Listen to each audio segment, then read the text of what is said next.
भारत के खिलाफ चीनी साजिश में शामिल नेपाल बार बार एक्सपोज हो रहा है। नेपाल के विदेश मंत्री प्रदीप ग्यावली ने नया राग अलापा है। प्रदीप ग्यावली ने भारतीय सेना में गोरखा सैनिकों की भर्ती को लेकर सवाल खड़े किए हैं और गोरखा सैनिकों की भर्ती के लिए हुए समझौते को बदलने की बात कही है। ये रिपोर्ट आप देखें।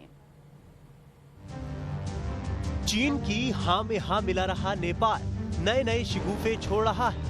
पहले भारत के साथ नक्शे को लेकर विवाद, फिर सीमा से छेड़छाड़ और अब नेपाली गोरखाओं की भारतीय सेना में भर्ती को लेकर सवाल। नेपाल के विदेश मंत्री प्रदीप ग्यावली ने भारतीय सेना में गोरखा सैनिकों की भर्ती को लेकर ऐतराज जताया है। Nepal institute of international relations की तरफ से वेबिनार के जरिए आयोजित कार्यक्रम में हिस्सा लेते हुए नेपाली विदेश मंत्री प्रदीप ग्यावली ने कहा है कि भारतीय सेना में गोरखा भर्ती अतीत की विरासत है। नेपाली युवाओं के विदेश जाने का ये पहला रास्ता था। अतीत में इसके चलते समाज में बहुत सारी नौकरियां पैदा हुई, लेकिन बदले हुए संदर्भ इसके कुछ प्रावधान संदिग्ध।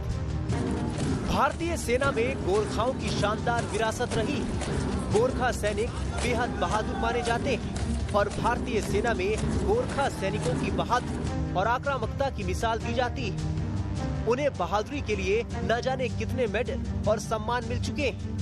गोरखा रेजिमेंट को आमतौर पर पर्वतीय इलाकों में लड़ाई का विशेषज्ञ माना जाता है। ईस्ट इंडिया कंपनी के जमाने से ही भारत में नेपाल के गोरखाओं को सेना में भर्ती किया जाता रहा है। मतलब 200 सालों से भी ज्यादा वक्त से गोरखा भारतीय सेना का हिस्सा रहे हैं।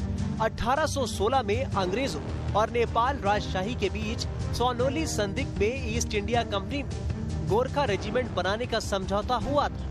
1947 में जब भारत आजाद हो रहा था, तब भारत, नेपाल और ब्रिटेन के बीच एक त्रिपक्षीय समझौता हुआ, जिसके तहत 6 गोरखा रेजिमेंट भारतीय सेना में स्थानांतरित कर दी गई थी। बाद में एक 7वीं रेजिमेंट और बनाई गई। तब से ये 7 गोरखा रेजिमेंट भारतीय सेना से जुड़ी हुई। फिलहाल